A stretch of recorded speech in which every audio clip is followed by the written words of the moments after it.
안녕하세요. 끝까지 보면 도움이 되는 마줌마TV입니다. 어제부터 국민들을 대상으로 민생회복 소비 쿠폰 신청이 시작되었습니다. 지원금 관련된 여러 소식들이 전해지고 있습니다.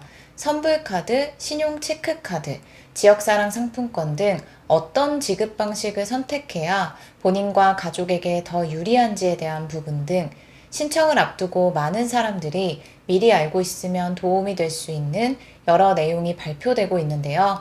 오늘 전해드릴 내용도 꼭 확인하셔야 합니다.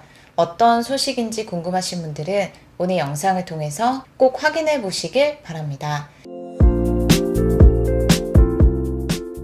2025년 7월 21일부터 시작된 민생회복 소비쿠폰 1차 지급 신청이 첫날부터 매우 활발하게 진행된 것으로 나타났습니다. 행정안전부에 따르면 신청 시작 첫날 하루 동안만 총 697만 5천 명이 소비쿠폰을 신청했다고 합니다.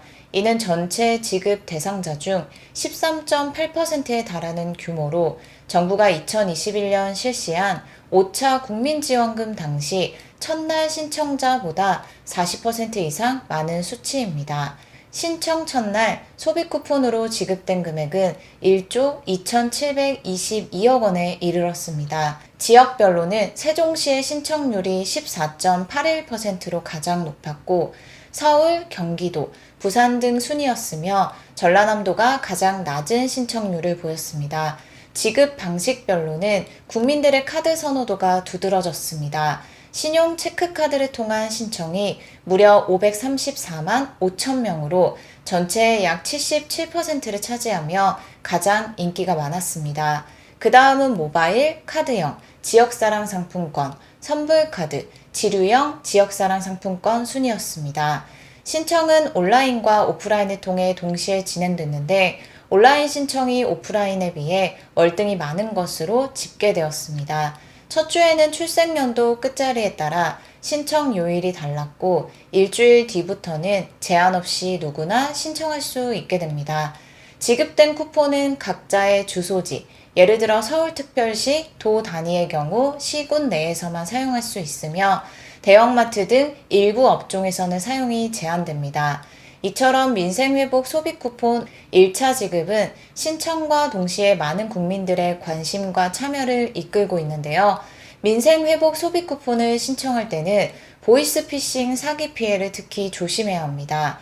최근 들어 정부나 카드사, 은행을 사칭해 문자나 카카오톡으로 소비쿠폰 신청 안내라는 메시지가 오는 경우가 많아졌는데요. 이런 메시지에 인터넷 주소 링크가 포함되어 있다면 절대 클릭해서는 안 됩니다. 실제로 정부와 카드사 등 공식 기관에서 보내는 안내 문자에는 인터넷 주소 링크가 들어가지 않는 것이 원칙입니다.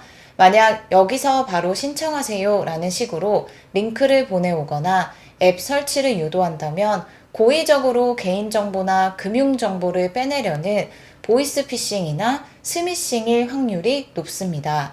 링크를 클릭하면 가짜 신청 사이트로 연결되어 주민등록번호, 계좌번호, 비밀번호 등 예민한 정보를 입력하게 유도하거나 때로는 악성 앱을 설치하도록 만들어 스마트폰 내 개인정보가 모두 유출될 수도 있습니다.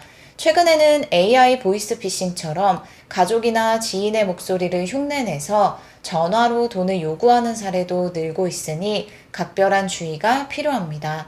안전하게 쿠폰을 신청하려면 반드시 정부가 안내하는 공식 홈페이지, 카드사 앱, 혹은 지역상품권 홈페이지 등 신뢰할 수 있는 경로만 이용해야 하며 출처가 불분명한 메시지나 전화, 앱 설치 요구는 무조건 피해야 합니다. 만약 추가 정보가 필요하다, 본인 인증이 완료되지 않았다와 같은 연락이 오더라도 안내된 공식 번호로 직접 확인 전화하는 것이 안전합니다. 혹시라도 보이스피싱 의심 상황이 발생했다면 즉시 경찰청, 금융회사 고객센터 또는 전기통신, 금융사기 통합신고센터로 신고해야 하며 스마트폰에 악성 앱이 설치된 것 같다면 가능한 빨리 백신 검사나 기기 초기화도 고려해야 합니다. 정부나 카드사의 안내에는 링크가 없다는 점 꼭 기억하세요.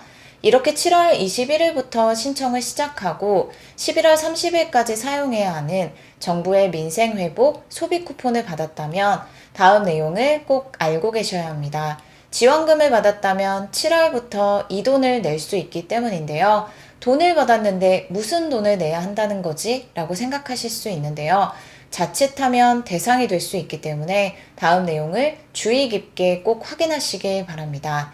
민생회복 소비 쿠폰은 정부가 내수 활성화를 위해 많은 예산을 투입해 국민들에게 지급하는 지원금입니다. 정부의 원래 취지는 국민들이 직접 생활에 필요한 물품이나 서비스를 구매하며 지역 경제를 살리는데 쿠폰을 사용하도록 돕는 데 있는데요. 그런데 최근 일부 사람들이 이 쿠폰을 중고거래 플랫폼, 예를 들면 당근마켓 등에 올려서 팔거나 선불카드나 지역상품권을 현금으로 바꿔주는 방식으로 현금화하려 한다는 문제가 대두되고 있습니다. 정부는 쿠폰을 사고 파는 행위, 현금으로 교환하는 행위, 실제로 물건을 사지 않고 결제를 통해 현금만 받는 행위 등에 대해서는 엄정하게 조치하겠다고 발표했습니다.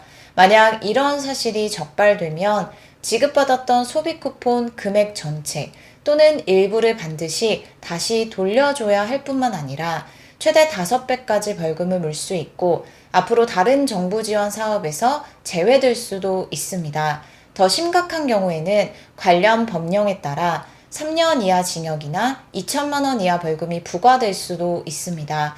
또 이 과정을 도와준 가맹점, 실제 물건을 팔지 않고 결제만 해준 가게에게는 등록 취소나 과태료 부과 같은 행정처분이 내려질 수 있습니다.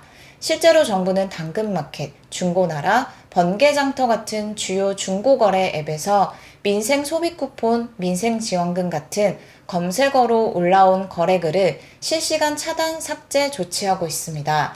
각 지자체마다 신고센터를 운영해 이런 부정 사용을 단속하고 있고 신고가 들어오면 바로 조사에 들어갑니다. 정부 지원금은 어려운 사람들을 위해 마련된 제도인 만큼 부정하게 사용하는 사람에게는 그만큼 강력한 제재가 따른다는 점 꼭 기억하셔야 합니다. 쿠폰은 꼭 본인을 위해 정해진 지역 내에서 정상적인 거래에만 사용하시길 권장합니다. 큰 문제 없겠지라고 생각하고 민생회복 소비 쿠폰을 팔거나 현금화할 경우에는 일부 또는 전액을 다시 내야 하고 이후 다시 정부 지원 사업에서 제외될 수도 있다는 점 꼭 기억하시면 좋겠습니다. 오늘은 현재 많은 사람들이 신청해서 받고 있는 정부의 전국민 대상 민생회복 소비 쿠폰 관련된 또 다른 소식에 대해서 살펴봤습니다.